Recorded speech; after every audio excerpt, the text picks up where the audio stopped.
नमस्कार मित्रों, आज हम बात करेंगे कि पूर्वा भाद्रपद नक्षत्र के 4 चरणों में चंद्रमा का क्या फल होगा। मित्रों, यदि आपकी जन्म कुंडली में चंद्रमा पूर्वा भाद्रपद नक्षत्र में बैठे हैं तो क्या फल होगा, आइए हम जान लेते हैं।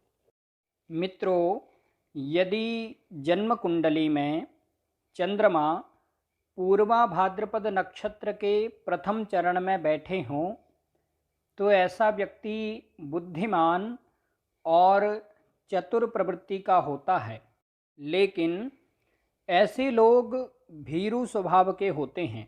भीरू का मतलब है कि डरपोक स्वभाव के होते हैं। ये लोग कोई भी नया काम करें अथवा कोई नई जगह पर जाएं अथवा कोई बड़ा काम करें तो इनको अपने मन ही मन में डर बहुत लगता रहता है कि काम होगा या नहीं होगा। इस तरह का डर इनके मन में रहता है। ये लोग परिवर्तनकारी होते हैं।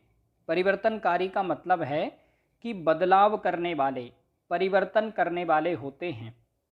ये लोग हमेशा किसी न किसी चीज़ में बदलाव जरूर करते रहते हैं।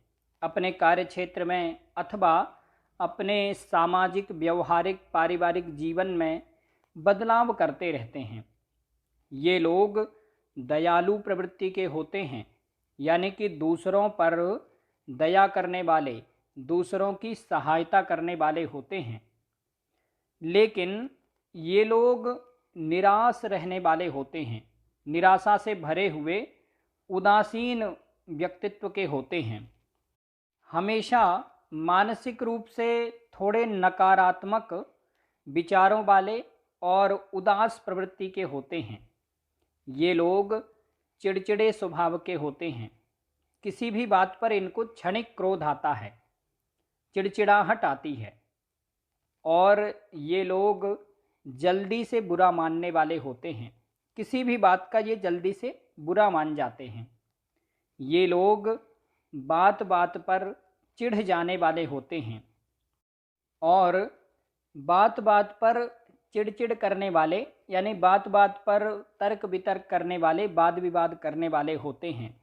ये लोग केंद्र भ्रष्ट, केंद्र भ्रष्ट का मतलब है कि अपने लक्ष्य से डिग जाने वाले होते हैं। ये लोग अति कामुक प्रवृत्ति के और आलसी प्रवृत्ति के होते हैं। कई बार ये लोग काम को टालते रहते हैं। कोई भी काम है तो उसमें आलस्य करते हैं, टालते रहते हैं। आज नहीं कल कर लेंगे, कल नहीं परसों, इस तरह से ये काम को टालते रहते हैं। और ये लोग व्यर्थ के उपदेश देने वाले होते हैं, यानी कि फालतू में ही उपदेश देते हैं, भाषण देते हैं, दूसरों को सलाह देते रहते हैं। ये लोग वीर होते हैं, साहसी होते हैं, लेकिन चौर कर्म में रुचि रखने वाले होते हैं। चौर कर्म का मतलब है कि कोई भी काम छुप करके करने वाले अथवा कुछ काम या कुछ चीज़ों को समाज से और परिवार से छुपा करके रखने वाले या फिर छुप करके कोई काम करने वाले होते हैं। मित्रों, यदि जन्म कुंडली में चंद्रमा पूर्वा भाद्रपद नक्षत्र के दूसरे चरण में बैठे हों तो ऐसा व्यक्ति धार्मिक स्वभाव का होता है। ऐसे लोग आध्यात्मिक गहराइयों से युक्त होते हैं, यानी कि आध्यात्म को गहराई से जानने की इच्छा रखने वाले होते हैं। ये लोग शांति की खोज करने वाले होते हैं और शांति की खोज में ये लोग दूर दूर तक यात्राएं करने वाले होते हैं। इन लोगों को ऐतिहासिक जगहों पर घूमना, शांत वातावरण में रहना और जंगल, पहाड़ अथवा ऐसे स्थान जहाँ पर बहुत शांति हो, ऐसी जगहों पर घूमना, प्राकृतिक जगहों पर घूमना इनको अच्छा लगता है। ये लोग अंतर्ज्ञानी होते हैं, यानी कि आध्यात्मिक गहराइयों को जानने वाले होते हैं और ये लोग निर्भीक वक्ता होते हैं, निर्भीक वक्ता का मतलब है कि निडर वक्ता, एकदम निडर होकर के अपनी बातों को बोलने वाले होते हैं और स्पष्ट बोलने वाले होते हैं। ये लोग बाहरी लोगों पर और स्त्रियों पर धन खर्च करने वाले होते हैं। यानी कि बाहरी लोगों का मतलब है कि पराये लोगों पर और स्त्रियों पर पैसा खर्च करने वाले होते हैं। यदि स्त्री हो तो वह बाहरी लोगों पर और पुरुषों पर धन खर्च करने वाली होगी। ये लोग अति कामुक प्रवृत्ति के होते हैं और ऐसी स्थिति में कोई कोई व्यक्ति मजाकिया ठिठोलिया स्वभाव का भी होता है। ऐसे लोग किसी की भी नहीं सुनने वाले होते हैं, यानी कि किसी की व्यर्थ की सलाह नहीं लेते हैं किसी भी काम में, और अपनी ही सोच को ठीक समझने वाले होते हैं। यानी कि ये लोग अपनी बातों को सही समझते हैं और अपने काम में किसी भी व्यक्ति की सलाह लेना पसंद नहीं करते। ये लोग जिद्दी स्वभाव के भी होते हैं, हठी स्वभाव के होते हैं, जो सोच लें वो करके ही रहते हैं और कई बार अपने जिद्दी स्वभाव के कारण दूसरों का अहित भी करते हैं। यानी कि अपनी जिद्द में आकर के दूसरों को नुकसान भी पहुंचा देते हैं। ये लोग थोड़े आलसी स्वभाव के और व्यर्थ में उपदेश देने वाले होते हैं। व्यर्थ उपदेश का मतलब है कि दूसरों को फालतू में ही उपदेश देते हैं, फालतू में ही सलाह देते हैं। लेकिन ये लोग बहुत बुद्धिमान होते हैं। मित्रों, यदि जन्म कुंडली में चंद्रमा पूर्वा भाद्रपद नक्षत्र के तीसरे चरण में बैठे हों तो ऐसा व्यक्ति धनवान और कार्य करने में चतुर होता है। ऐसे लोग अपना काम बनाने में माहिर होते हैं और ये लोग सफल भी होते हैं, अपने जीवन में अच्छी सफलता प्राप्त करते हैं। ये लोग अच्छे लेखक अथवा अन्वेषक बन सकते हैं। अन्वेषक का मतलब है कि किसी भी कार्य का अन्वेषण करने वाले, किसी भी कार्य की कमियां और खूबियां बहुत बारीकी से देखने वाले। ये लोग अध्यापन कला में निपुण होते हैं। अध्यापन का मतलब है कि पढ़ाने की कला में, किसी भी व्यक्ति को पढ़ाने की कला में, टीचिंग की कला में माहिर होते हैं, निपुण होते हैं। ये लोग अपनी धुन में रहने वाले होते हैं, यानी कि अपने सिद्धांतों पर काम करने वाले होते हैं और अपने आप में ही मस्त रहते, अपनी धुन में रहते हैं। ये लोग थोड़े मूडी स्वभाव के भी होते हैं, यानी कि अचानक से इनका मूड स्विंग होता है। कभी ये कुछ सोचते हैं और कभी कुछ सोचते हैं, लेकिन किसी की भी बातों को ध्यान नहीं देते। इन लोगों को जो करना है वो करके ही रहते हैं। ये लोग अति कामुक प्रवृत्ति के भी होते हैं और स्त्रियों पर धन लुटाने वाले होते हैं, यानी कि स्त्रियों पर पैसा लुटाने वाले होते हैं और दूसरे लोगों को फूटी कौड़ी भी नहीं देते। और यदि किसी स्त्री की कुंडली हो तो वह स्त्री पुरुषों पर पैसा लुटाने वाली होगी और दूसरों को फूटी कौड़ी भी नहीं देगी। ऐसे लोग अति कामुक प्रवृत्ति के होते हैं। ये लोग वाक्पटु होते हैं, यानी कि बोलने में माहिर होते हैं और वाक चातुर्य से अपना काम निकालने वाले होते हैं, यानी कि अच्छी अच्छी बातें करके, अच्छे ढंग से बोल करके अपना काम बना लेते हैं।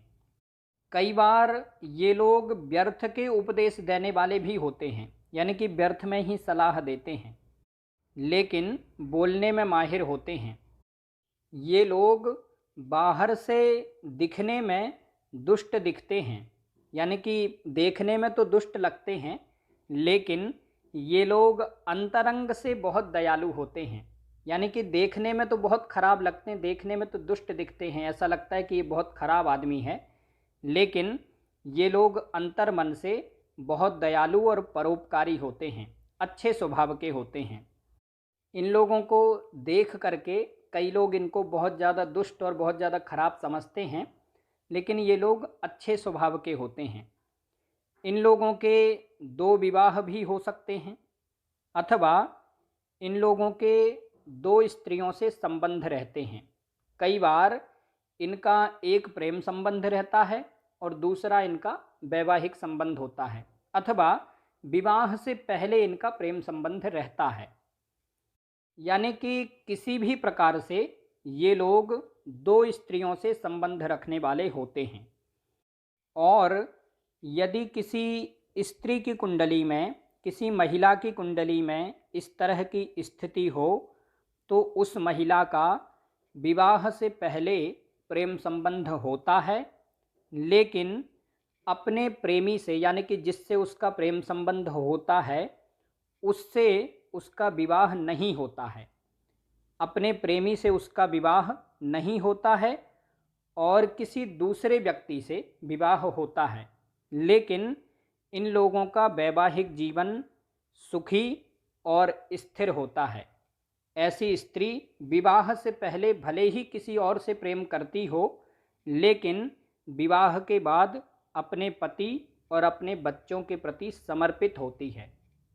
मित्रों, यदि जन्म कुंडली में चंद्रमा पूर्वा भाद्रपद नक्षत्र के 4थे चरण में बैठे हों, तो ऐसा व्यक्ति सुंदर और आकर्षक व्यक्तित्व वाला होता है। ऐसे लोग शांति के अन्वेषक होते हैं, यानी कि शांति की खोज करने वाले होते हैं। इन लोगों को शांत वातावरण में रहना और शांत जगहों पर घूमना बहुत अच्छा लगता है। ये लोग शांति की खोज में कई जगहों की यात्रा करते हैं, शांति की खोज में दूर दूर तक यात्राएं करते हैं। इन लोगों को ऐतिहासिक जगहों पर घूमना या फिर पर्वत, पहाड़, जंगल या फिर प्राकृतिक स्थानों पर घूमना इनको बहुत अच्छा लगता है। ये लोग आध्यात्मिक स्वभाव के होते हैं और रहस्यमयी ज्ञान को जानने वाले होते हैं, रहस्यमयी ज्ञान से संपन्न होते हैं। ये लोग गुप्त विद्याओं में गहरी रुचि रखने वाले होते हैं अथवा गुप्त विद्याओं के जानकार होते हैं। ये लोग अंतर प्रेरणा युक्त होते हैं, यानी कि अंतर ज्ञान से संपन्न होते हैं। ये लोग दृढ़ संकल्प होते हैं, यानी कि दृढ़ निश्चयी होते हैं। जो सोच लें वो करके ही रहते हैं। जिस चीज़ को पाना चाहें उस चीज़ को पाकर के ही दम लेते हैं। ये लोग देर रात तक काम करने वाले होते हैं, यानी कि ये लोग दिन में तो काम करते ही हैं, लेकिन रात में ये लोग और भी ज़्यादा फोकस और एकाग्रता के साथ में काम कर पाते हैं। इसीलिए ये लोग देर रात तक काम करते रहते हैं। और ये लोग सुबह में देर तक सोने वाले होते हैं, यानी कि सुबह में देर से उठने वाले होते हैं। ये लोग धनवान होते हैं और अपनी मन मर्जी के मालिक होते हैं, यानी कि स्वतंत्र विचारधारा वाले होते हैं और स्वतंत्र रहने वाले होते हैं, अपनी मर्जी के अनुसार काम करने वाले होते हैं। ये लोग साहसी प्रवृत्ति के होते हैं और वाद विवाद में माहिर होते हैं, यानी कि वाद विवाद करने में कुशल होते हैं। कई बार ये लोग मिथ्याभिमानी भी होते हैं, यानी कि व्यर्थ में ही अभिमान करने वाले या फिर किसी एक विषय पर, किसी एक चीज़ पर फालतू का घमंड करने वाले होते हैं।